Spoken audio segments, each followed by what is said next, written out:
إن الحمد لله نحمده ونستعينه ونستغفره ونعوذ بالله من شرور أنفسنا ومن سيئات أعمالنا من يهده الله فلا مضل له ومن يضلل فلا هادي له وأشهد أن لا إله إلا الله وحده لا شريك له وأشهد أن محمدا عبده ورسوله يا أيها الذين آمنوا اتقوا الله حق تقاته ولا تموتن إلا وأنتم مسلمون يا أيها الناس اتقوا ربكم الذي خلقكم من نفس واحدة وخلق منها زوجها وبث منهما رجالا كثيرا ونساء واتقوا الله الذي تساءلون به والأرحام إن الله كان عليكم رقيبا يا أيها الذين آمنوا اتقوا الله وقولوا قولا سديدا يصلح لكم أعمالكم ويغفر لكم ذنوبكم ومن يطع الله ورسوله فقد فاز فوزا عظيما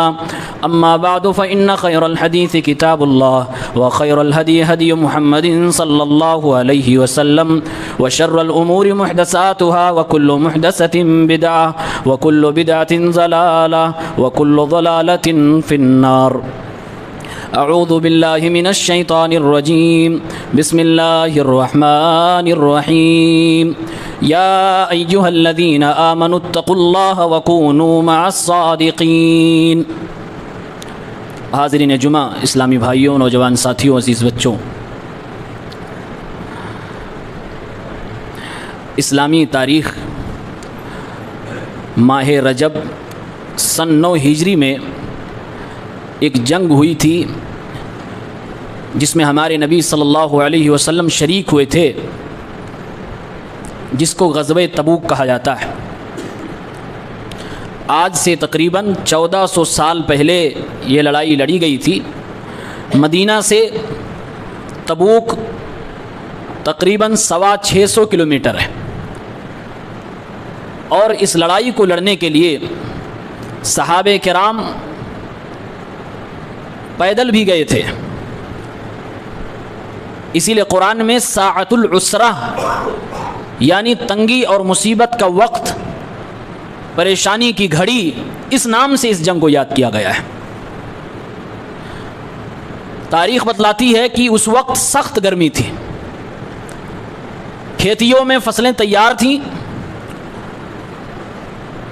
دور سفر کر کے جانا بھی تھا، اور لڑنے کے لیے مسلمانوں کے پاس وسائل بھی موجود نہ تھے. اللہ کے نبی کا اعلان ہوا کہ جنگ میں جانا ہے، اور اس وقت کے رومن امپائر سے لڑنا ہے. سامنے والے کی تعداد 40,000 بتائی گئی. نبی کریم کے اعلان کے بعد جو مسلمان نکلے تو 30,000 یہ لوگ بھی تھے. بہرحال مسلمان گئے. بعض حضرات، بعض صحابہ کرام کی ایڑیاں پھٹ گئیں پیدل چلتے چلتے، کپڑوں کے چیتھڑے اپنے پیروں میں باندھنے پڑے، لیکن نبی کریم صلی اللہ علیہ وسلم کا ساتھ دیا صحابہ نے. ہر دور میں منافقین نے دھوکہ دیا ہے، غداری کی ہے. بہت سارے منافقین نے بہانے بنا لیے، جنگ میں نہیں گئے، نبی کے کہنے کے باوجود اپنے گھر میں بیٹھے رہے کہ واپس آئیں گے تو کوئی نہ کوئی عذر پیش کر کے چھٹی لے لیں گے. 3 صحابہ کرام ایسے بھی تھے جو منافق کی کیٹیگری میں ہرگز نہیں آ سکتے، دل کے سچے تھے، لیکن غفلت کی وجہ سے اس جنگ میں شریک نہیں ہو پائے. ایک کا نام مرارہ ابن ربیع، دوسرے کا نام کعب ابن مالک، اور تیسرے صحابی کا نام ہلال ابن امیہ رضی اللہ عنہم اجمعین.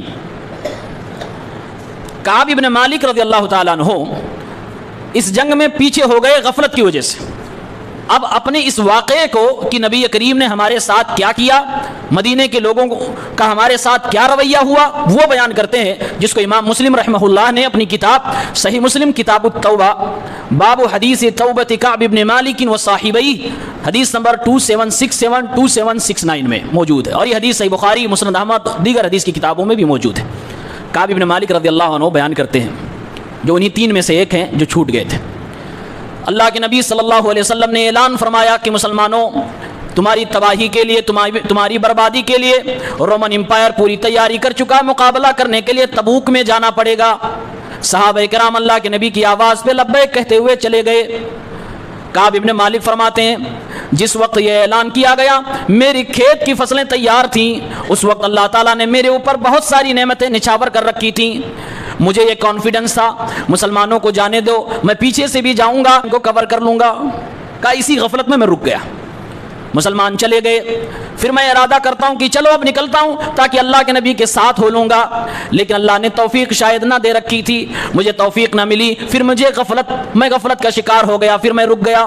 نتیجہ یہ ہوا کہ میں اپنے گھر میں باقی رہ گیا. مسلمان جنگ کے لیے غزوہ تبوک کو نکل چکے ہیں. کچھ دنوں کے بعد جب معلوم ہوتا کہ اللہ کے نبی صلی اللہ علیہ وسلم تمام صحابہ کرام کے ساتھ مدینہ واپس آ رہے ہیں، جنگ ختم ہو چکی ہے، کہہ رہے دل میں بار بار خیال آنے لگا نبی کریم آئیں گے تو جھوٹ بول دوں گا، کوئی عذر پیش کر دوں گا، کوئی بہانہ بتا دوں گا، معاف کر دیا جاؤں گا، چھوڑ دیا جاؤں گا. لیکن یہ خیال زیادہ دیر تک نہیں تھا. میرے دل نے گوارا نہ کیا، میرے ایمان نے گوارا نہ کیا. میں نے فیصلہ اپنے آپ میں کیا کہ میں جھوٹ تو نہیں بولوں گا، میں نبی کے سامنے سچ بول دوں گا کہ اللہ کے نبی میرے ساتھ کوئی مجبوری نہ تھی، میں یوں ہی نہیں گیا تھا. کہا گھر کے بڑے لوگوں سے بھی مشورہ کیا، لیکن میں نے ٹھان لیا کہ میں جھوٹ نہیں بولوں گا. اللہ کے نبی صلی اللہ علیہ وسلم مدینے میں تشریف لائے. مسجد نبوی کے اندر 2 رکعت نماز پڑھی. نماز پڑھنے کے بعد اللہ کے نبی مسجد نبوی میں تشریف فرما ہو گئے تاکہ مدینے کے لوگوں کے حال چال سے واقف ہو جائیں. لوگ آنے لگے، اپنی اپنی کیفیت بتلانے لگے. منافقوں کا پورا ٹولہ اللہ کے نبی کے پاس آ کر معذرت کرنے لگا، اپنی اپنی مجبوری بتانے لگا، جھوٹ بول بول کے اللہ کے نبی سے معافی مانگنے لگے. صحابی کعب بن مالک فرماتے ہیں میں دیکھ رہا ہوں 80 یا اس سے زائد لوگوں نے نبی کے سامنے آ کر جھوٹ بول بول کر مجبوری پیش کی، لیکن اللہ کے نبی نے ان کے ظاہر پہ حکم لگاتے ہوئے فرمایا ٹھیک ہے کوئی بات نہیں جاؤ، بلکہ اللہ کے نبی نے ان کے مغفرت کی دعا بھی فرمائی اور کہا جاؤ تمہارا معاملہ اللہ کے حوالے. فرماتے میرے دل میں آیا میں نبی کے سامنے جا رہا ہوں.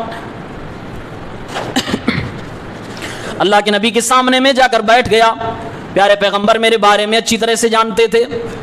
آپ نے فرمایا اے کعب ابن مالک تم کیوں پیچھے رہ گئے تھے، تمہارے ساتھ کیا مجبوری ہوئی؟ اے کعب ابن مالک کیا تم نے اپنی سواری کو بیچ ڈالا ہے؟ فرمایا اللہ کے نبی صلی اللہ علیہ وسلم آپ کے علاوہ کسی دوسرے سردار کے سامنے اگر میں بیٹھا ہوتا تو اللہ تعالیٰ نے مجھے بولنے اور بات کرنے کی وہ صلاحیت عطا فرمائی ہے کہ میں اپنے آپ کو منوا لے جاتا، میں آپ کو کنونس کر لے جاتا. اے اللہ کے نبی اپنی فصاحت و بلاغت سے میں اپنی بات آپ کو منوا لے جاتا، لیکن میں آپ کے سامنے جھوٹ نہیں بولوں گا. اے اللہ کے نبی دل میں ارادہ آیا تھا لیکن وہ ارادہ میں نے ترک کر دیا ہے. میں سچ سچ آپ کے سامنے جو کہوں گا وہ کہوں گا، کیونکہ آپ کے سامنے جھوٹ بول کر کوئی بچ نہ پائے گا. آج میں نکل جاؤں گا، ممکن اللہ تعالیٰ آپ کو میرے جھوٹ کے بارے میں بتلا دے، پھر وہ ندامت اور شرمندگی مجھے اٹھانی پڑے گی، لہٰذا میں سچ بول رہا ہوں. اے اللہ کے نبی مجھے کوئی مجبوری نہ تھی، میں غفلت کی وجہ سے نہیں گیا. اللہ کے نبی نے فرمایا اما ھذا فقد صدق فقم حتی یقضی اللہ فیک.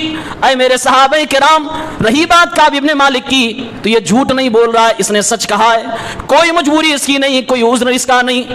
فرمایا اللہ کے نبی نے اے کعب اب تم میری نظروں سے اٹھ جاؤ، اب یہاں سے تم چلے جاؤ، انتظار کرو کہ اللہ رب العالمین تمہارے بارے میں کوئی فیصلہ فرما دے. صحابی کہتے ہیں میں اٹھا اللہ کے نبی کے سامنے سے واپس نکلنے لگا. جیسے مسجد نبوی کے باہر نکلا بنو سلمہ کے قبیلے کے لوگ میرے پیچھے پڑ گئے اور ہر کوئی مجھے ڈانٹنے لگا، ہر کوئی مجھے سمجھانے لگا، کہنے لگے کہ اے کعب ابن مالک جس طریقے سے 80 لوگوں نے جھوٹ بول بول کے 80 لوگوں نے عذر پیش کر کے معافی طلب کر لی تھی، تمہارے لیے بھی کوئی بڑی بات نہ تھی، تم بھی کوئی عذر پیش کر دیتے اور تم بھی بچ جاتے، بلکہ اللہ کے نبی صلی اللہ علیہ وسلم نے جیسے ان کے لیے دعائیں کی تمہارے لیے بھی دعا فرما دیتے، تمہارے اس گناہ کے لیے نبی کی یہ استغفار ہی کافی ہو جاتی، کیوں تم نے نبی کے سامنے اتنا زیادہ کھل کے بول دیا؟ صحابی کہتے ہیں ہر کوئی نصیحت دے رہا ہے، ہر کوئی سمجھا رہا ہے. ادھر اللہ کے نبی صلی اللہ علیہ وسلم نے اعلان فرمایا یہ کعب ابن مالک اور اس کے ساتھ 2 لوگ اور ہیں، یعنی مرارہ ابن ربی، ہلال ابن امیہ، یہ 3 لوگ مدینے کے اندر جہاں بھی رہیں گے ان سے کوئی بات چیت نہیں کرے گا، سوشل بائیکاٹ کر دیا جائے. اب کوئی صحابی ان تینوں سے بات نہیں کرتا. کعب ابن مالک کہتے ہیں لوگوں نے مجھے اتنا ٹوچن دیا، اتنا مجھے بار بار ملامت کیا، میرے دل میں آیا جاؤں نبی کی بارگاہ میں دوبارہ اور کہوں کہ اللہ کے نبی میں پہلے جھوٹ بول رہا تھا اب سچ بولنے آیا ہوں، لیکن پھر بھی میرے دل نے گوارا نہ کیا. میں نے دیکھا 2 اور لوگ ہیں جن کا سیم جرم ہے اور وہ دونوں بدری صحابی ہیں. مجھے موٹیویشن ملی کہ جیسے ان کے ساتھ ہوگا وہ ہمارے لیے قدوہ نمونہ ہے، ہم بھی انہی کے نقش قدم پہ چلیں گے، سچ ہی بولوں گا، جھوٹ نہیں بولوں گا. کہتے ہیں دونوں بدری صحابی اپنے اپنے گھر میں رہنے لگے. زاروں قطار روتے ہوئے ان کے دن اور رات گزر رہے ہیں. وہ اپنے گھر سے باہر بھی نہیں نکلتے, مدینے کی بازار میں بھی نہیں جا رہے ہیں. اور میں کعب ابن مالک, میں ذرا نوجوان تھا, میری عمر اچھی تھی, میں مدینے کی بازار میں بھی جاتا تھا, میں مسجد میں بھی آ کر نماز پڑھتا تھا, اور نماز پڑھنے کے لیے نبی کریم صلی اللہ علیہ وسلم کے بازو میں قریب میں نماز پڑھنے کی کوشش کیا کرتا تھا. میں لوگوں سے سلام کرتا, کوئی میرے سلام کا جواب نہ دیتا. اللہ کے نبی صلی اللہ علیہ وسلم کے پاس میں آتا, نبی کریم صلی اللہ علیہ وسلم کو سلام کرتا, پھر میں نگاہیں ٹکٹکی لگا کر نبی کے ہونٹوں کو دیکھتا کہ میرے نبی نے میرے سلام کے جواب میں اپنے ہونٹوں کو حرکت دی کہ نہیں دی. کہتے نبی کریم کو دیکھتا, اللہ کے نبی میری طرف نہیں دیکھتے. جب میں نماز پڑھنے لگتا تو اللہ کے نبی صلی اللہ علیہ وسلم میری طرف نگاہیں اٹھا کر دیکھنے لگتے. جیسے میں نبی کی طرف نگاہ پھیرتا, میرے نبی اپنی نظریں ادھر کر لیتے تھے, مجھ سے آئی کانٹیکٹ نہ کرتے, میری نظریں نبی کی نظروں سے نہیں ملتی تھی. کعب ابن مالک اپنا درد بیان فرما رہے ہیں. جس نبی کی نگاہوں سے نگاہیں ملانے کے لیے, جس نبی کریم صلی اللہ علیہ وسلم کی پیاری باتوں کو سننے کے لیے صحابہ بے چین و بے قرار رہا کرتے تھے, وہ نبی ان کو اگنور کر رہا ہے. اور سارے مسلمانوں کو حکم دیا گیا کوئی ان سے نہیں بات کرے گا. کہتے میرے ایک چچا کا لڑکا بھی تھا, ابو قتادہ, یہ بھی صحابی ہیں. مجھ سے ملاقات ہو گئی, میں نے ان کو سلام کیا, تم تو میرے چچا زاد بھائی ہو, میرے تو سلام کا جواب دے دو. کوئی جواب نہ دے رہے ہیں, کیونکہ نبی کا حکم ہے کوئی ان سے بات چیت نہیں کرے گا. کعب ابن مالک فرماتے ہیں جب میرے چچا زاد بھائی نے بھی جواب نہ دیا, میں نے پلٹ کے سوال کیا, اے ابو قتادہ, کیا تم اس بات کے گواہ نہیں ہو کہ میں اللہ کی قسم اللہ سے محبت کرتا ہوں, نبی کریم صلی اللہ علیہ وسلم سے محبت کرتا ہوں, میری وفاداری اور میری ایمان, میری محبت پہ شک نہ کیا جائے, میں وفادار مسلمان ہوں, کیا تم اس بات کی گواہی دیتے ہو؟ فرماتے ہیں میں نے جب اپنے چچا زاد بھائی سے یہ بات کہی تو بھی وہ خاموش ہو گئے, جواب نہ دیا. پھر پلٹ کے میں نے وہ گواہی طلب کی, انہوں نے جواب نہ دیا, خاموش ہو گئے. میری آنکھیں برداشت نہ کر سکی, میں رونے لگا, میری آنکھوں سے آنسو جاری ہو گئے. اے اللہ, یہ کون سا دن آ گیا ہے کہ کوئی نہ اپنا بولنے کو تیار ہے, نہ کوئی دوسرا بولنے کو تیار ہے, کوئی ان سے بات چیت نہیں کر رہا. مسجد میں آ رہے ہیں, کعب ابن مالک ان سے کوئی بول نہیں رہا, نبی کریم بھی نہیں بات کر, نگاہیں مل بھی نہیں رہی ہیں. اور یہ بڑا بہت خطرناک درد ہے. یہ ایک سماج کے اندر انسان ہو, باقی لوگ پیار محبت سے ہو, وہ مثال ہو کہ ایک بدن کی طرح لوگ رہ رہے ہو, ایسے ماحول میں 3 لوگوں کو بائیک آؤٹ کر دیا جائے, بہت بڑی سزا تھی. میں اسی درد سے گزر رہا ہوں, اتنے میں مدینے کی ایک مارکیٹ کے اندر میرا گزر ہوا. میں نے دیکھا شام کا ایک انسان ہے, سیریا سے آیا ہوا ہے, اور میرے بارے میں میرا ایڈریس پوچھ رہا ہے. اے لوگوں, کعب ابن مالک کو جانتے ہو؟ لوگوں نے میری طرف اشارہ کیا, وہ بھاگتا ہوا میرے پاس آیا, مجھے ایک خط تھما کے جاتا ہے, خط دے کے جاتا ہے. میں پڑھا لکھا انسان, میں نے خط پڑھا تو مجھے کافر بادشاہ کی طرف سے, حکمراں کی طرف سے ایک آفر لیٹر دیا گیا تھا, اور اس میں لکھا ہوا تھا اما بعد اے کعب ابن مالک, میں نے سنا ہے کہ تمہارے دوست نے, تمہارے ساتھی نے, جس کو تم پیغمبر مانتے ہو, تمہارے ساتھ بے وفائی کی ہے, تمہاری عزت نہیں کی ہے, تم سب کو اگنور کیا جا رہا ہے, سوشل بائیکاٹ کیا جا رہا ہے, تمہاری حیثیت کو بگاڑا جا رہا ہے, لہٰذا میں تمہیں دعوت دیتا ہوں, آ جاؤ میرے پاس, تمہاری تیمارداری بھی کی جائے گی, تمہیں پیار و محبت بھی دیا جائے گا, تمہیں مال و دولت سے بھی نوازا جائے گا, سب کچھ تمہیں عطا کیا جائے گا, تو محمد کی نگری کو چھوڑ دو, میرے پاس چلے آؤ. کعب ابن مالک فرماتے ہیں دل میں محمد رسول اللہ کی محبت, دل میں رسول کی محبت, دین کی محبت, اللہ کی محبت, مدینے کی محبت, اوپر سے ایک آزمائش اور آ گئی. میں نے فوراً وہیں پر وہ خط پھاڑ کے پھینک دیا اور آگ میں جلا دیا, اور اپنی آپ سے بات کرتے ہوئے کہا اے اللہ, یہ تو دوسری آزمائش آ گئی, یہ تو میرے ایمان کا سودا ہونے لگا. لیکن اپنے آپ کو بچایا, آفر لیٹر پھاڑ دیا, اپنے گھر میں رہنے لگے. 40 راتیں گزر گئیں, ابھی کوئی بات نہیں کر رہا ہے. گھر کے اندر بیوی تھی, بیوی خدمت کر رہی تھی. اللہ کے نبی کا نیا آرڈر آیا, ان 3 لوگوں سے کہہ دو اپنی اپنی بیویوں سے الگ ہو جائیں. کعب ابن مالک نے پوچھا میرے نبی سے یہ بھی پوچھ لیا جائے کہ اللہ کے نبی کیا بیویوں کو طلاق دے دیں؟ فرمایا نہیں, طلاق نہیں دینا, لیکن اپنی اپنی بیویوں کے قریب نہیں جانا. ہلال ابن امیہ جو بزرگ تھے, ان کی بیوی آئی اللہ کے نبی کے پاس, کہتی ہے اللہ کے رسول صلی اللہ علیہ وسلم, میرے شوہر بزرگ ہیں, بوڑھے ہو چکے ہیں, ان کو ہمیشہ کسی خادمہ کی ضرورت پڑے گی, کیا آپ اس بات کو ناپسند کرتے ہیں کہ میں ان کی بیوی ہوں, ان کی خدمت کروں؟ آپ نے فرمایا تجھے اجازت ہے, تو اپنے شوہر کی خدمت کر سکتی ہے. ان کو اجازت مل گئی اپنی بیوی کے ساتھ رہنے کی, لیکن وہ تعلق قائم نہیں کر سکتے. کعب ابن مالک فرماتے ہیں میری گھر کی عورتوں نے بھی مجھ سے سوال کرنا شروع کر دیا اور کہنے لگی ہلال ابن امیہ کی بیوی نے جا کر اجازت مانگی، انہیں اجازت مل گئی، تم نے بھی اجازت مانگی ہوتی تو تمہیں بھی شاید مل جاتے، کیوں نہیں نبی سے فرمایا کہ اللہ کے نبی میں تو جوان ہوں مجھے اجازت مل جائے؟ فرمانے لگے یہی تو مسئلہ ہے، شاید انہیں اجازت اس لیے ملی کہ بزرگ ہے اور مجھے اجازت نہ ملے کیونکہ میں جوان ہوں۔ فرمایا اپنی بیوی سے مائکے چلی جاؤ، سزا مل رہی ہے تو کمپلیٹ ملے، اب چھوڑ دیا رب کے اوپر تو رب کے فیصلے کا انتظار کریں گے۔ کعب ابن مالک فرماتے ہیں وہ درد میں محسوس کر رہا تھا، وہ الم محسوس کر رہا تھا، کسی سے کہا نہیں جا رہا تھا کہ ہم لوگ کیا جھیل رہے ہیں۔ قرآن میں اللہ تعالیٰ نے ان صحابہ کرام کے دلوں کی کیفیت کو بیان فرمایا ہے، حتی اذا ضاقت علیہم الارض بما رحبت وضاقت علیہم انفسہم۔ اللہ رب العالمین نے ان تینوں صحابہ کرام کے درد کو بیان کرتے ہوئے فرمایا ان لوگوں کی دل کی دنیا ایسی ہو چکی تھی کہ پورا مدینہ ان کے لیے اجنبی ہو گیا تھا، پورے مدینے کی بستی ان کے لیے اجنبی بن گئی تھی، لگتا ہی نہیں تھا یہ وہی اپنا مدینہ ہے جہاں پر ہم پلے بڑے جوان ہوئے، جہاں پر میرے یار دوست رہا کرتے تھے، یہ مدینہ تو بدل گیا ہے، زمین اپنی کشادگی کے باوجود ہمارے لیے تنگ ہو چکی تھی، ہم لوگ اپنے آپ سے تنگ آ چکے تھے۔ قرآن نے ان کے دل کی کیفیت کو بیان کیا، اللہ جانتا ہے کس بندے کے ساتھ کیا معاملہ چل رہا ہے۔ وَظَنُّوا أَلَّا مَلْجَأَ مِنَ اللَّهِ إِلَّا إِلَيْهِ، قرآن نے بیان فرمایا، اللہ نے فرمایا میرے نبی کے یہ تین صحابہ کرام یہ سوچنے لگے تھے کہ اب اللہ رب العالمین سے کوئی بھی بچا نہیں سکتا ہے، اگر کوئی اس مصیبت و اس درد کے وقت میں ہمارا ساتھ دے سکتا ہے تو اللہ رب العالمین۔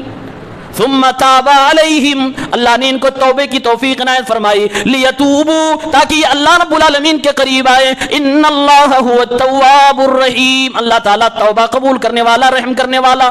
زمین کے سارے دروازے بند، اللہ رب العالمین نے اپنے دروازے کھول رکھے تھے۔ کعب ابن مالک فرماتے ہیں 40 دن تو گھر کے اندر رہا، سوشل بائیکاٹ ہوا، 40 دن گزرنے کے بعد بیوی کو بھی دور کر دیا گیا، اب تنہا زندگی گزر رہی ہے، 10 دن ہو گئے بغیر بیوی کے رہتے ہوئے، 50 راتیں گزر گئیں، لیکن اس پریشانی کے عالم میں بھی صبر کا یہ پیمانہ اتنا اعلیٰ تھا کہ نمازوں سے دور نہیں ہوئے صحابہ کرام، اپنے گھر میں پڑھتے رہے، اللہ رب العالمین سے نبی سے کبھی بھی بدظن نہیں ہوئے، انتظار تھا کہ یہ مصیبت کی گھڑیاں ختم ہوں گی اور اللہ تعالیٰ کچھ نہ کچھ فیصلہ فرمائے گا۔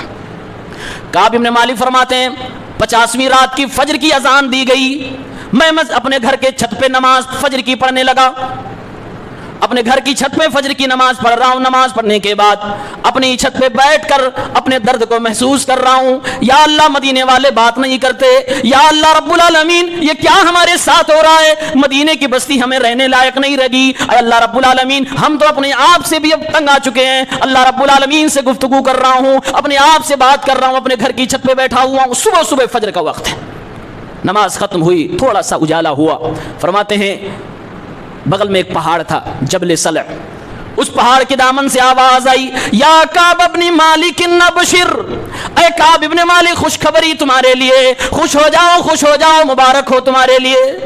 کہتے کان میں آواز آئی، میرا نام لے کر کوئی پہاڑ سے چلا رہا ہے، آواز دے رہا ہے، فوراً میں سجدے شکر کے لیے زمین پر گر گیا اور میں اپنے اللہ کا شکریہ ادا کرنے لگا، مجھے محسوس ہو گیا شاید میرے رب نے میرے دل کی دعا سن لی، آج کوئی خوشخبری ضرور ملے گی۔ جلدی گھر سے نیچے اترا، مسجد نبوی کی طرف بے تحاشا بھاگ کر جانے لگا، جلدی چلوں کچھ نہ کچھ تو بشارت ملے گی، 50 دن ہو گئے کوئی نہیں بول رہا ہے، خاص طور سے تاجدار مدینہ محمد الرسول اللہ رحمت للعالمین کی پیار بھری نگاہوں سے محروم ہوں۔ کہتے راستے میں گزر رہا ہوں، جتنے صحابہ نماز پڑھ کے آ رہے ہیں سب کوئی مجھے مبارکبادی دے رہا ہے، ہر کوئی مجھے کہہ رہا بشارت ہو، خوشخبری ہو، تمہاری توبہ اللہ نے قبول فرما لی ہے۔ مسجد نبوی میں میرے نبی کریم صلی اللہ علیہ وسلم نماز پڑھا کے اپنی جگہ پہ بیٹھے ہوئے تھے، کہتے ہیں مسجد کے اندر داخل ہوا، اللہ کے نبی صلی اللہ علیہ وسلم کے چہرے پہ نگاہ پڑی، آج میرا محبوب مجھ سے نگاہیں شاید ملا لے، میں نے دیکھا میرے نبی کا چہرہ چمچما رہا تھا، فرماتے ہیں میں نے اپنے نبی کے چہرے کو پہلے بھی پڑھا تھا کہ جب بھی میرے نبی خوش ہوا کرتے تھے تو چاند کی چاندنی سے بھی زیادہ میرے پیغمبر کا چہرہ چمچمایا کرتا تھا، آج پھر سے میں نے اپنے نبی کی وہ آب و تاب کو دیکھا، اپنے نبی کے چہرے کی وہ چمک کو دیکھی، میرا دل خوش ہو گیا کہ آج تو کچھ خوشخبری ملے گی۔ اللہ کے نبی کے سامنے جا کر بیٹھا، اللہ کے نبی نے فرمایا اے کعب ابن مالک ابشر بخیر یوم مر علیک منذ ولدتک امک، اے میرے پیارے صحابی جب سے تم پیدا ہوئے ہو آج تک کی زندگی میں جتنے بھی دن تمہارے آئے، آج کا دن سب سے بہترین دن ہے، اس کی مبارکبادی تمہیں دے رہا ہوں، یعنی توبہ تمہاری قبول ہو گئی ہے۔ صحابی کہتے ہیں کعب بن مالک، اے اللہ کے نبی صلی اللہ علیہ وسلم، یہ آپ کی طرف سے ہے یا اللہ کی طرف سے؟ آپ نے ارشاد فرمایا یہ اللہ کی طرف سے ہے، یعنی رب نے تمہاری توبہ کو قبول فرمایا ہے۔ کعب بن مالک فرماتے ہیں نبی کے سامنے بیٹھا ہوں، بات چیت 50 دن کے بعد ہو رہی ہے، وہ بھی نبی کی مسکراہٹ کے ساتھ، نبی کے چمچماتے چہرے کے ساتھ، دل کی دنیا کیسی رہی ہوگی وہ بیان نہیں کر سکتا کوئی۔ وہ سوشل بائیکاٹ ختم ہوا، نبی کریم کا چہرہ پھیر لینا ختم ہوا، اور وہی صحابہ کرام جو بات نہیں کر رہے تھے بشارت سناتے جا رہے ہیں، ہر کوئی خوشخبری سنا رہا ہے، ہر کوئی مبارکبادی دے رہا ہے۔ کہا اللہ کے نبی صلی اللہ علیہ وسلم جتنی میرے پاس جائیداد ہے سب اللہ اس کے رسول کی راہ میں آج ہی میں قربان کرتا ہوں۔ پیارے پیغمبر نے فرمایا امسک علیک بعض مالک فہو خیر لک، اے میرے پیارے صحابی کعب بن مالک، اپنے مال میں سے کچھ مال اپنے لیے بچا کے رکھو، یہ تمہارے لیے بہتر ہوگا، سارا کا سارا اللہ کی راہ میں قربان نہ کرو، تمہارے بھی بیوی بچے ہیں، تمہارا بھی پیٹ اپنے زندگی گزارنی ہے۔ فرمانے لگے اللہ کے نبی صلی اللہ علیہ وسلم خیبر میں جو جنگ ہوئی تھی اس جنگ میں جو مجھے حصہ ملا تھا اے اللہ کے نبی وہ میرے لیے کافی ہے، ابھی اس وقت جو کچھ ہے میں اللہ کی راہ میں دے رہا ہوں۔ اللہ تعالیٰ نے میرے اوپر جو آج احسان فرمایا، شاید پوری کائنات میں رب العالمین نے سچ بولنے کی وجہ سے کسی کو اتنا سخت نہ آزمایا ہو جیسا مجھے آزمایا ہے۔ اب بات چیت مزید نبی کریم سے کرتے جا رہے ہیں، کہنے لگے اے اللہ کے نبی صلی اللہ علیہ وسلم آپ جانتے ہیں یا رسول اللہ ان اللہ عن جانب الصدق، اللہ نے مجھے سچ بولنے کی وجہ سے نجات عطا فرمائی ہے۔ وَإِنَّ مِن تَوْبَتِي أَلَّا أُحَدِّثَ حَدِيثًا كَذِبًا مَا بَقِيتُ، اے اللہ کے نبی جو میں نے توبہ کی ہے، میری توبہ کا یہ ڈیمانڈ ہے کہ میں اب جب تک سانسیں لوں گا اس روئے زمین پر جھوٹ نہیں بولوں گا، کیونکہ اسی سچائی کا آج مجھے ثمرہ ملا ہے۔ آج پہاڑوں کے دامن سے میری توبہ کا اعلان ہو رہا ہے، قرآن کی آیتیں بن کر میرے بارے میں اتر رہی ہیں، میرے نبی کا چمچماتا چہرہ مسکراہٹ کے ساتھ مجھے کہہ رہا مبارک ہو، بشارت ہو، میرے پیغمبر آج کے بعد سے میں جھوٹ نہیں بولوں گا، کبھی نہیں بولوں گا۔ صحابی کہتے ہیں کعب بن مالک اللہ کی قسم ہے اس کے بعد سے کبھی بھی پوری زندگی میں مجھے نہیں یاد ہے کہ میں نے کبھی جھوٹ بولا ہو، کبھی جھوٹ نہیں بولا۔ یہ واقعہ جو قرآن میں بیان ہوا ہے سورہ توبہ آیت نمبر 118 119، اس کے فوراً بعد اگلی آیت سورہ توبہ کی آیت نمبر 119 اللہ تعالیٰ نے فرمایا یا ایھا الذین آمنوا اتقوا اللہ، اے ایمان والو اللہ سے ڈرو، وکونوا مع الصادقین، اور ہمیشہ سچ والوں کا ساتھ دو، سچے لوگوں کا ساتھ دو، ایمانداروں کا ساتھ دو۔ اتقوا اللہ، اللہ سے ڈرو، وکونوا مع الصادقین، سچے لوگوں کے ساتھ کندھے سے کندھا ملا کے کھڑے رہا کرو۔ ایک واقعہ بیان کیا اللہ نے، ایک پس منظر بیان کیا، اس کے بعد اللہ نے ایک حکم دیا۔ میرے خیال سے پوری بات سمجھ میں آ رہی ہے، سچائی کا ہمیشہ فائدہ ہے۔ قرآن کی سورہ زمر آیت نمبر 33 اور 34 میں اللہ نے فرمایا ہے تقویٰ کی سب سے بڑی پہچان یہ ہے کہ آدمی سچ بولتا ہوں۔ والذی جاء بالصدق وصدق به اولئک هم المتقون، جو لوگ سچی باتیں لے کے آتے ہیں اور سچی باتوں کی تصدیق کرتے ہیں ایسے ہی لوگ تو متقیوں پرہیزگار ہیں۔ لهم ما يشاءون عند ربهم ذلك جزاء المحسنین، اللہ کے پاس ان کے لیے جو بھی یہ چاہیں گے سب کچھ تیار ہے، ایسے لوگوں کو اللہ ایسے ہی بدلہ عطا فرماتا ہے۔